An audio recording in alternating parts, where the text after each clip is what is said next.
बहुत समय पहले की बात है। सीतापुर नाम के गांव में पूजा नाम की एक अनाथ लड़की रहती थी। पूजा बहुत ही मेहनती और नेक दिल लड़की थी। वो अपने गांव में ही सुनीता नाम की औरत की लहंगे की दुकान पर लहंगे सिलने का काम करती थी और उसी औरत के यहाँ किराए पर रहती थी। पूजा पढ़ाई में भी बहुत अच्छी थी। वो अपने काम के साथ साथ स्कूल भी जाया करती थी। पूजा की मालकिन सुनीता की एक बेटी भी थी जिसका नाम मोहिनी था।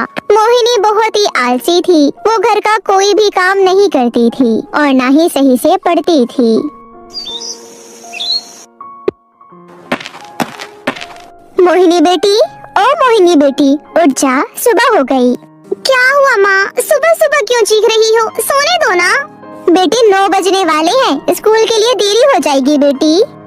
मोहिनी मुंह बनाते हुए उठती है और फ्रेश होने चली जाती है। तभी वहाँ पर पूजा आती है और सुनीता से कहती है, आंटी जी, कल वाले जितने भी लहंगे थे मैंने सारे सिल दिए। अब मैं स्कूल जा रही हूँ।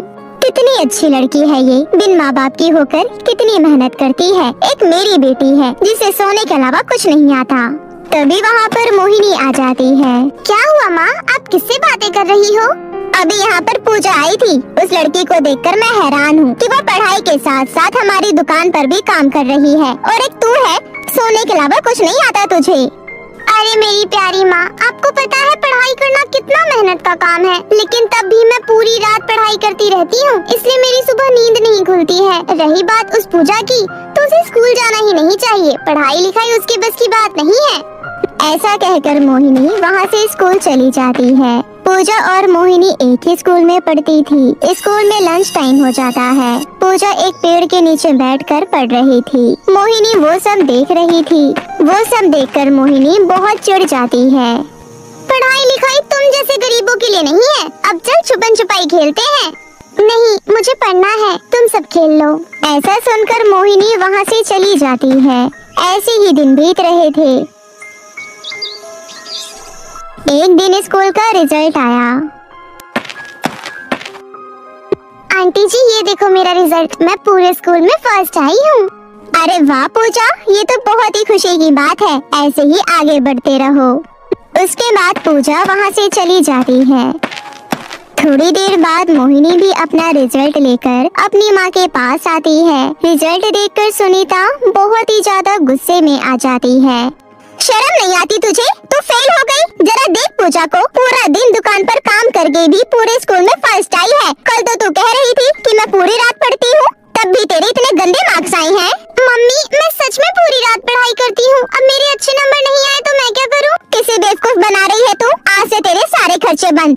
एक भी पैसा नहीं दूंगी मैं आज के बाद तुझे। पूजा की तरह कमाकर अपने खर्चे पूरे कर। ऐसा सुनकर मोहिनी वहाँ से चली जाती है और अपने कमरे में आकर मन ही मन कहती है, इस पूजा की बच्ची ने मेरा जीना हराम कर रखा है। जब देखो मम्मी उसी के गुण गाती रहती है। इसका कुछ न कुछ तो करना पड़ेगा। ऐसे ही एक दिन सुनीता किसी काम से बाहर जा रही थी। वो पूजा के पास जाती है और उससे कहती है, पूजा, तुम दुकान का ध्यान रखना, मैं शाम तक आ जाऊंगी। ठीक है आंटी जी। उसके बाद सुनीता वहाँ से चली जाती है। थोड़ी देर बाद पूजा का काम पूरा हो जाता है और वो खाना खाने घर चली जाती है। तभी मोहिनी मौका देखकर दुकान में आ जाती है और पूरी दुकान में आग लगा देती है। शाम को जब सुनीता अपने दुकान में आती है तो वो बहुत हैरान हो जाती है। हे भगवान, ये क्या हो गया? मैं तो लुट गई, बर्बाद हो गई। तभी मोहिनी भी वहाँ पर आ जाती है। माँ, ये सब पूजा ने करा है। मैंने उसे बहुत रोकने की कोशिश करी, लेकिन वो नहीं मानी और पूरी दुकान को जला दिया और अब घर में जाकर आराम कर रही है। सुनीता गुस्से से पूजा के कमरे में जाती है। पूजा सुनीता को देखकर कहती है, आंटी आ गई आप? तूने मेरी दुकान में आग कैसे लगाई? मैंने तुझे अपनी बेटी की तरह माना था। आखिर क्या मिला तुझे मेरी दुकान जलाकर? आंटी, ये आप क्या कह रही हो? मैंने कुछ भी नहीं किया। माँ, इसी ने सब कुछ किया है। इसने सारे लहंगे बाजार में बेच दिए और दुकान में आग लगा दी। तो जैसी हरामखोर मैंने आज तक नहीं देखा। दोबारा से मेरी दुकान पर आने की कोई जरूरत नहीं है। ऐसा सुनकर पूजा रोते हुए वहाँ से चली जाती है।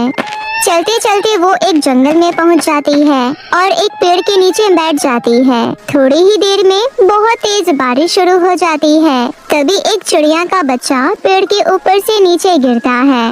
बारिश बहुत तेज हो रही है। अगर मैंने इस चिड़िया के बच्चे को नहीं बचाया तो ये मर जाएगा। मुझे इसकी जान बचानी होगी। पूजा उस चिड़िया के बच्चे को उठाकर अपने पास रखती है और बारिश रुकने तक उसको अपने हाथ से ढक लेती है। बारिश रुक जाती है, लेकिन तभी वो चिड़िया का बच्चा बोलने लग जाता है। तुम्हारा बहुत बहुत धन्यवाद लड़की। तुम बोल कैसे सकती हो? मैं एक परी लोक की चिड़िया हूँ। वो तो आज मैं पृथ्वी लोक पर फल खाने आई थी, तभी अचानक बारिश हो गई और मैं बेहोश हो गई और नीचे गिर गई। लेकिन तुम यहाँ पर क्या कर रही थी? उसके बाद पूजा चिड़िया को सारी बात बताती है। तुम फिक्र मत करो, मैं तुम्हारी मदद करूँगी, मेरे साथ आओ।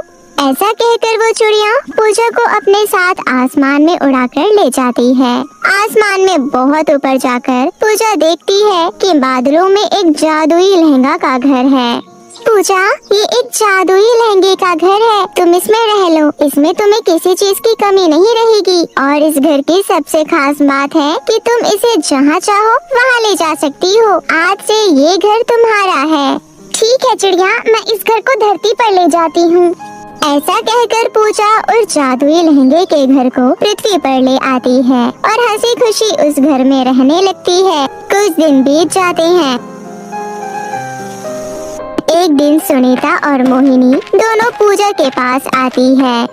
बेटी, हम लोग बहुत गरीब हो गए हैं। तुम्हारे जाने के बाद हमारा सब कुछ बिक गया। हमारे पास खाने तक को नहीं है। मेरी कुछ मदद कर दो। आंटी, इसमें कहने की क्या बात है? आप मेरे साथ रह लीजिए। आपने मुझे भी तो सहारा दिया था ना, आप मेरे साथ रह लीजिए।